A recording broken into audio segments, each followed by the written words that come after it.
আসসালামু আলাইকুম। ওয়ালাইকুম সালাম। কেমন আছেন? এই তো আলহামদুলিল্লাহ। আপনি কেমন আছেন? আছি আলহামদুলিল্লাহ। আল্লাহ পাকের দয়ায় খুবই ভালো আছি।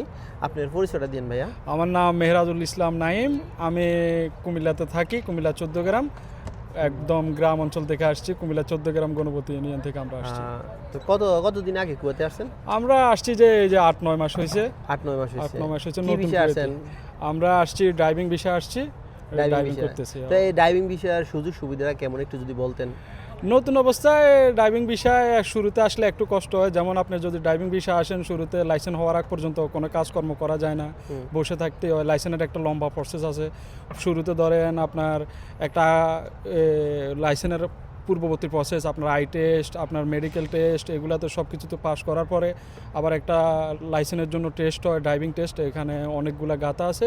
আপনি যে যে জায়গা থাকেন ফরানিয়া যাহারা, ওই ডিপার্টমেন্টের আপনার ড্রাইভিং টেস্টের জায়গা আছে। ওইখানে গিয়ে ড্রাইভিং টেস্ট দেওয়ার পরে পাস হইলে আপনার মনে করেন যে তারপরে লাইসেন্স পাইবেন। আবার যদি ফেল করেন আবার নতুন পুনরায় আবেদন করে একটা লম্বা প্রসেস আছে। কিন্তু শুরুতে এই ধাক্কা কাটি উঠার পরে যখন লাইসেন্স পায়, তখন যখন গাড়ি টাড়ি পায়, আলহামদুলিল্লাহ কুয়েতের গাড়ি চালানো খুবই একটু আছে মোটামুটি। আচ্ছা, যদি 2-1 বার ফেল হয় পরবর্তীতে কি তাদের সুযোগ থাকে? থাকে শুরুতে প্রথম মতো 5-6 বারের মতো সুযোগ থাকে, কিন্তু ওই ওয়াস্তা লাগে একটু। ওয়াস্তা ছাড়া কুয়েতে লাইসেন্স পাওয়া খুবই মুশকিল আর কি। আপনি যদি সব কিছু ঠিকঠাকভাবে করেনও, কুয়েতে লাইসেন্সটা আসলে ওয়াস্তা না থাকলে, কোনো কুয়েতে সাপোর্ট না থাকলে আপনার পাওয়া খুবই মুশকিল। কোম্পানি যদি একটু সহযোগিতা করে তাহলে লাইসেন্সটা আপনার দ্রুত পাওয়া সম্ভব আর কি। আপনি কি কোম্পানিতে না মালিকানা? না, আমি কোম্পানিতে আছি। কোম্পানিতে এই যে আসছেন, কত টাকা খরচ করেছে আপনি বিষয়টায়? এটা তো আসলে আমার কত টাকা খরচ হয়েছে এটা আমি জানি না। আমার আব্বু ছিল, আমার আব্বু বিষয়টা লেনদেন করছে। আমি জানি না কত টাকা খরচ হয়েছে, কি আসলে বিষয়। মানে নিজস্ব লোক থাকলে মানে সুযোগ সুবিধা মানে বুঝা, মানে যতই কষ্ট হোক মানে আপনি রিকভারি করে উঠতে পারবেন। ঠিক না, না? কুয়েতে আসলে বিদেশ হলো এমন এক জায়গা প্রবাস যেখানে আপনার মনে করেন যে কারো সহযোগিতা ছাড়া এখানে সার্ভাইভ করা খুবই কষ্টকর। যেমন আসার পরে আমার বড় ভাই অনেক সহযোগিতা করছে। যেমন আমার মনে করেন যে কোনো প্রয়োজনে আমার কল টল দিয়ে জিজ্ঞেস করছে কি অসুবিধা, কোথায় আসি না আসি, সুবিধা কেমন, কোনো অসুবিধা হইতেছে কিনা থাকা খাওয়াতে, অনেক সময় সহযোগিতা করে। তো এরকম যদি কেউ থাকে পারিবারিক আত্মীয় স্বজনের ভিতরে যদি কেউ থেকে থাকে, তাহলে শুরুতে যে স্ট্রাগলটা এটা একটু কম করতে হয়। বিদেশে আসার পরে আমি আপনার আরেকটা প্রশ্ন করি, এই যে আপনি পরীক্ষা দিলেন, ড্রাইভিং এর টেস্টগুলো দিলেন, কি প্রথম শুরু থেকে শেষ পর্যন্ত একটু যদি আবার বিস্তারিত বলতেন। অনেকে বলবো ভাই একটু যদি ভালো করে বলতো তাহলে একটু বুঝতে পারতাম। একটু সুন্দর করে বলেন। আমরা যখন শুরুতে আসার পরে আমাদের একটা ফিঙ্গারপ্রিন্ট হয়েছে। শুরুতে বিদেশে আসার পরে ফিঙ্গারপ্রিন্ট হয়েছে। ফিঙ্গারপ্রিন্টের পরে আপনার আমাদেরকে নিয়ে গেছে মেডিকেল করার জন্য। এরপরে মেডিকেলের প্রসেসের পরে আমাদের একটা ইস্তেমারা বলে, ইস্তেমারা পেপারটা বাইর হয়েছে। ইস্তেমারা পেপারটা বাইর হওয়ার পরে এরপরে আমরা যাই আপনার মনে করেন যে আই টেস্টে। ওই আই টেস্টে একটা ডাক্তার আপনাকে দেখবে আপনার দোনো চোখ ঠিক আছে কিনা, ড্রাইভিং চালানোর জন্য আপনার চোখ উপযুক্ত কিনা। যদি ওইখানে পাস হয় উনি আপনারে নগদেই সাইন করে দিবে যে আপনি আই টেস্টে পাস। এরপরে আপনার ড্রাইভিং টেস্টের জন্য একটা অ্যাপয়েন্টমেন্ট নিতে হয়। এটা আপনার ধরেন 15 দিন, 20 দিন, 25 দিন বা 30 দিন পরে আসে। যে ডেটে সিরিয়াল খালি থাকে ওই ডেটে আপনি অ্যাপয়েন্টমেন্ট নেবেন। সকালে বা বিকেলে 2 স্তরে নেওয়া যায়, মর্নিং এবং আফটারনুনের শিফট আছে। তো আপনি যদি আফটারনুনে হয় তাহলে 2টা বাজে, আর সকালে হলে 8টার দিকে আপনি যাবেন। যাওয়ার পরে পুলিশের কাছে আপনার ইস্তেমারা এবং যাবতীয় অ্যাপয়েন্টমেন্টের পেপারটা জমা দিলে ওনারা আপনাকে একটা কম্পিউটার টেস্ট দিবে। ওই কম্পিউটার টেস্টে আপনাকে ট্রাফিক আইন অনুযায়ী 20টা প্রশ্ন দেওয়া হবে। আর এটা আপনি পূর্ববর্তীতে প্র্যাকটিস করতে পারবেন অনলাইনে, যেভাবে সেম ওইখানে দেয় আপনি ওইভাবে এটা ড্রাইভিং টেস্টের আগে অনুশীলন করতে পারবেন, যাতে আপনার ওইখানে যাওয়ার পর কোনো ভুল না হয়। তো ওইখানে টেস্ট দেওয়ার পরে 20টা প্রশ্নের ভিতরে আপনার সর্বনিম্ন 18টা বা 17টা হইতে হয়। এরকম হইলে আপনি ফেল, আপনারা আর ড্রাইভিং চালানোর জন্য দিবে না। যদি ওই টেস্টে পাস করেন আপনার সাথে সাথে একটা পেপার দিবে আর সাইন করে দিবে যে পাস করছে। পাস করার পরবর্তীতে আপনারা আরেকটা রুমে নিয়ে যাবে। ওইখানে আপনি ইস্তেমারা আর যেটা পাস করছেন এই যে সঠিক উত্তরের ভিতরে ওই পেপারটা দিলে আপনার একটা সিরিয়াল দিবে। সিরিয়ালে অনুযায়ী আপনার আসবে ড্রাইভিং করবেন। ওইখানে একটা র্যাম্পের উপর দিয়ে যাইতে বলবে। ট্রাফিক সিগন্যাল অনেকগুলো আছে, ওইগুলো মানে চলতে হবে। স্টপের জায়গায় স্টপ এবং পার্কিং দিবে আপনাকে। পার্কিং যদি ঠিকভাবে করেন পুলিশ আপনাকে বলবে যাওয়ার পরে আপনাকে এক কক্ষ ওয়েট করতে হবে। তখন আপনার ইস্তেমারার ভিতরে আপনাকে লিখে দিবে আপনি পাস করছেন কিনা ফেল করছেন। এর ভিতরে কি কোনো স্কুল আছে কিনা? হ্যাঁ, ড্রাইভিং স্কুল আছে। যারা ধরেন অনেকেই তো বাংলাদেশ থেকে পরিপক্ক হয়ে ড্রাইভার হয়ে আসে না, কিন্তু আপনার ধরেন হয়তো ড্রাইভিং শিখে আসে কিন্তু পরিপক্ক ড্রাইভার না, একটা এক্সপিরিয়েন্স থাকে ওইটা না। আমারও সেম অবস্থা, আমারও দেশের থেকে ড্রাইভিং শিখে আসছি, কোনো পূর্ব অভিজ্ঞতা নাই, 2 বছর 3 বছর চালাইছি এরকম কোনো অভিজ্ঞতা নেই, শুধু বাংলাদেশ থেকে ড্রাইভিংটা শিখে আসছি। এখানে আসার পরে ড্রাইভিং স্কুল আছে কিন্তু আমি ভর্তি হই নাই। আলহামদুলিল্লাহ আমার অনুশীলন ভালো ছিল, যার কারণে আমি ভর্তি হই নাই। এখানে আপনার ড্রাইভিং স্কুল আছে, ওইখানে হয়তো একটা নির্দিষ্ট ফির মাধ্যমে আপনি ভর্তি হইলে আপনাকে কিভাবে যেভাবে আপনার পরীক্ষা বাস্তবে যেটা হবে ওটার অনুরূপ আপনাকে এখানে পরীক্ষা দেওয়ার জন্য বলবে। ওইখানে আপনি পরীক্ষা দিলে মোটামুটি একটা ভালো সম্ভাবনা থাকে আপনার পাস করার, কিন্তু সবসময় কুয়েতি সাপোর্ট থাকলে সবচেয়ে ভালো হয়, খুবই সহজে পাওয়া যায় আর কি। না, এটা তো মোটে আছে, ভালোই আছে। তবে মনে করেন যারা মনে করেন জানে না, মনে করেন আনফিট হয় বা ফেল হয়ে যায়, তখন কি কোনো টাকা টুকা দিয়ে কোনো সুবিধা বা অসুবিধা নেওয়া যায় কিনা? না, কুয়েতে আসলে টাকা দিয়ে আসলে আমি হইতে কিছু দেখি না। আপনার ফেল যে হয়েছে তারে আবার পরবর্তীতে একটা সরকারি নিয়মের মাধ্যমে আপনার মনে করেন যে অ্যাটেম্পের মাধ্যমে হইতে হয়েছে। আমি খুবই কম দেখছি যে আসলে টাকা দিয়ে পাস হয়ে যাইতে দেখি নাই। হয়তো কুয়েতেই আপনার যে মালিকানাধীন কোম্পানি আছে ও চাইলে আপনার উপরে ভরসা হিসেবে থাকতে পারে। হ্যাঁ, আপনার ছোটোখাটো যদি কোনো ভুল হয়, হ্যাঁ ভুল ত্রুটি ওগুলো সংশোধন করে আপনারা আবার পাঠাইতে পারে। যেটা অ্যাপয়েন্টমেন্ট 20 দিন 30 দিন 1 মাস পরে আসে, ও চাইলে 10 দিন আগে করাইতে পারে। কিন্তু যে প্রসেস আছে এই প্রসেসের বাইরে যাওয়া খুবই অসম্ভব। কুয়েতের আইন এই দিক দিয়ে একটু কঠোর। যাকে এইটা মনে করেন নতুন যারা আছে তারা এই নিয়মটা মানবে, শুনবে এবং কি বুঝতে সুবিধা হবে যারা নতুন আসবে তাদের জন্য আর কি। আর আমি এই ধরনের তথ্যগুলা দিয়ে থাকি, মানে কেমন লাগে, আপনি তো আমার ভিডিও দেখেন নাই, তো আমি এই যে তথ্যগুলো দিই মানুষের জন্য কিরকম উপকৃত হয় না, আসলে এখন আমি যে বিষয়গুলো 8 মাস পরে জানতে পারছি বা 2 বছর পরে জানতে পারবো, একজন নতুন আসার পরে কিন্তু আমিও যেমন জানতাম না, যে নতুন আসে সেও জানে না। এখন কারো ভিডিওর মাধ্যমে নতুন অবস্থা আসলে কি করবে না করবে অনেকে ঘাবড়ে যায়, আমার প্রসেসটা কিভাবে হবে, কি পরে কি হবে আমার, এটা আসলে অনেকে জানতে পারে। কিন্তু যারা এরকম সোশ্যাল মিডিয়া অনেক ইনফ্লুয়েন্সার এখন বর্তমানে বাড়ছে, যারা কাজ করে তাদের মাধ্যমে আমরাও যখন বিদেশে আসি নাই, আমরাও এরকম অনেক ভিডিওর মাধ্যমে জানার চেষ্টা করছি, মনে করেন যে কিভাবে কি হয় না হয়। তো আপনাদের এই সব ভিডিও আসলে খুবই উপকৃত যারা নতুন আসে এবং যারা পরবর্তীতে ড্রাইভিং বিষয়ে আসতে চায় তাদের জন্য। তো আপনাদেরকে অসংখ্য ধন্যবাদ যারা এরকম কাজ করে নিজের পরিশ্রমের মাধ্যমে। আপনাদেরকে অসংখ্য ধন্যবাদ দেওয়া ছাড়া আর উপায় নাই, অসংখ্য ধন্যবাদ এবং কৃতজ্ঞতা।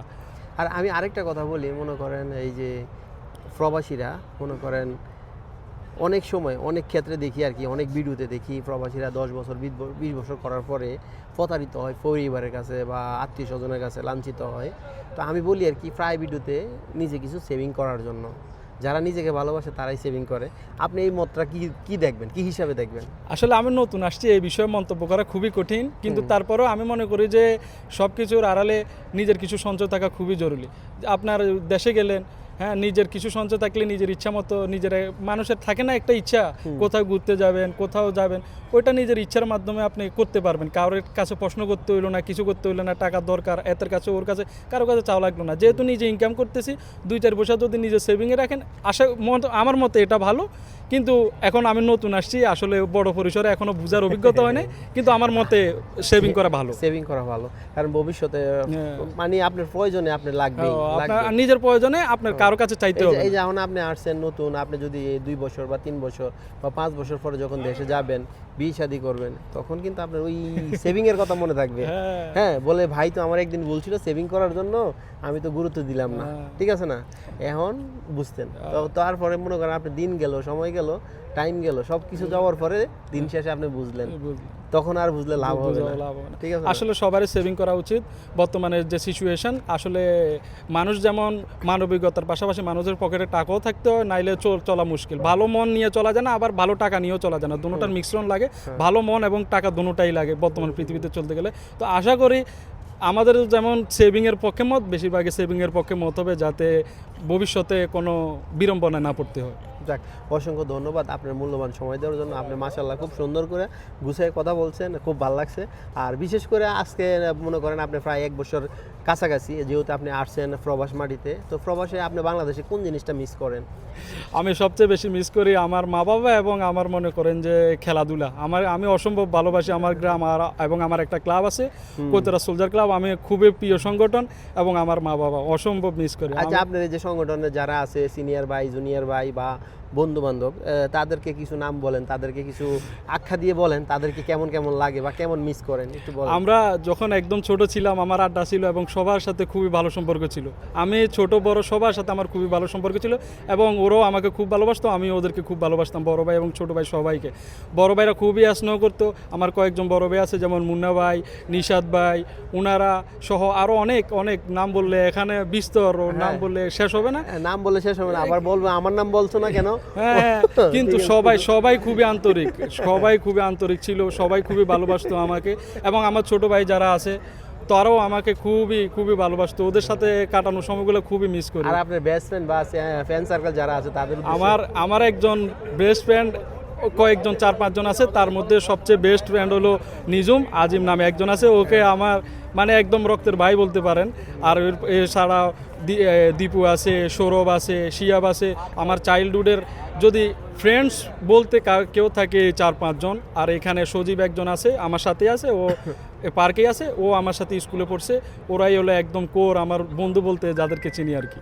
যাক, অসংখ্য ধন্যবাদ, ভালোবাসা অবিরাম, সাপোর্ট চাই অল টাইম। আর আমি এই ধরনের তথ্যগুলো মানুষকে দিই, ঠিক আছে, মানুষ যেহেতু উপকৃত হয় বা সবাই যেহেতু ভালোবাসে আর আমার জন্য সাপোর্ট করে, একটু বলে দেন। ভাই অনেক আন্তরিক মানুষ, বাংলাদেশি মানুষ, যার মাধ্যমে আপনারা সবাই নিজের তথ্য জানতে পারেন, একজন মানুষের জীবনের লাইফ সম্পর্কে জানতে পারেন। মানুষের জীবন সহজ করে দেয় আপনি প্রবাস আসার পরে একটা তথ্য দিয়ে। তো আপনারা যদি এরকম তথ্য এবং প্রবাস জীবন সম্পর্কে জানতে চান, ভাইকে অবশ্যই ফলো করবেন। অনেক মেহনত করে ভাই, আশা করি সাফল্য আসবে ইনশাল্লাহ এবং আসবে ইনশাল্লাহ। আর এখানে আসছেন কেমন লাগে আজকে ঘুরতে? আসলে আমাদের এমন এক ডিউটি, আপনার কাজ করলে পয়সা, কাজ না করলে ওই দিনের বেতন পাওয়া যায় না। কিন্তু তারপরেও নিজের মন আনন্দের জন্য ঈদ হিসাবে দেশে যেরকম সেলিব্রেট করতাম, ওই সেলিব্রেটের সুযোগে কাজটাকে এক পাশে রেখে নিজের মন আনন্দের জন্য এখানে ঘুরতে আসছি। আলহামদুলিল্লাহ বন্ধুদের সাথে ঘুরতে আর না আসলেও যদি রুমের ভিতরেও আড্ডা দিয়ে অনেক ভালো লাগে। এই জন্য বন্ধুদের সাথে ঘুরতে আসলে কখনোই খারাপ লাগার কথা না আর কি। আচ্ছা, এই যে 1 বছরে প্রবাসীদের মানে হাসি মুখে একটা মিথ্যা কথা কোন জিনিসটা বলে? যে একটা মিথ্যা কথা যে সবসময় ভালোবাসি, এটা মিথ্যা কথা। আসলে প্রবাসীরা কাজের মাধ্যমে এতই ব্যস্ত থাকে যে আসলে কখনোই আপনার মনে করেন যে ভালো থাকতে পারে না।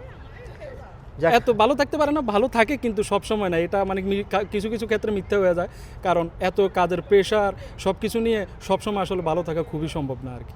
যাক, অসংখ্য ধন্যবাদ আপনার মূল্যবান সময় দেওয়ার জন্য। আপনি খুব সুন্দর করে গুছিয়ে কথা বলছেন, আমার খুব ভালো লাগছে ভাই। আর বিশেষ করে আপনার প্রতি দোয়া ও ভালোবাসা রইল, আপনি আরও উন্নত করেন, ভালো চলেন, ভালো থাকেন। আর বিশেষ করে 5 ওয়াক্ত নামাজ পড়বেন সকলে, শুধু আপনি না, সকলে 5 ওয়াক্ত নামাজ পড়বেন, সুন্দর থাকবেন, সুন্দর চলবেন, মানুষের সাথে ভালো চলবেন। আর আপনাদের পাশে যার কাজ না থাকে তার কাজ একটা মিলিয়ে দেওয়ার জন্য চেষ্টা করবেন। এটা হচ্ছে নৈতিক দায়িত্ব আপনার, আমার, সবার। তো আশা করছি সকলে আমার কথাগুলো বুঝতে পারছেন।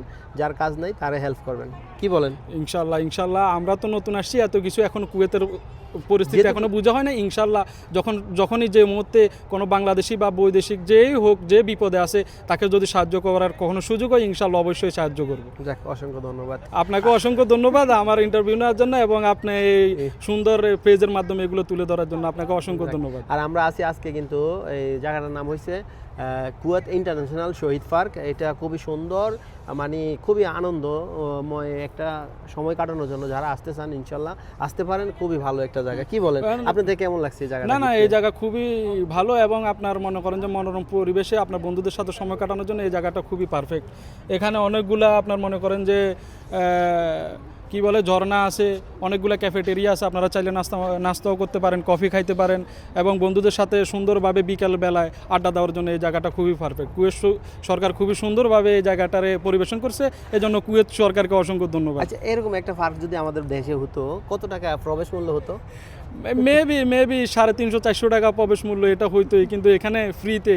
আমাদের সরকারেরও উচিত এরকম সুন্দর সুন্দর ইকো পার্ক করে দেওয়া, যাতে মানুষ বিকালবেলায় মনের আনন্দ ঘুরেফেরা করতে পারে, ফ্যামিলি নিয়ে একটু আড্ডা দিতে পারে। যাক, অসংখ্য ধন্যবাদ। এখানে কিন্তু পার্কিংও কিন্তু ফ্রি, পার্কিংও ফ্রি আছে। যাক, অসংখ্য ধন্যবাদ আপনারা। অসংখ্য ধন্যবাদ। আসসালামু আলাইকুম সবাইকে।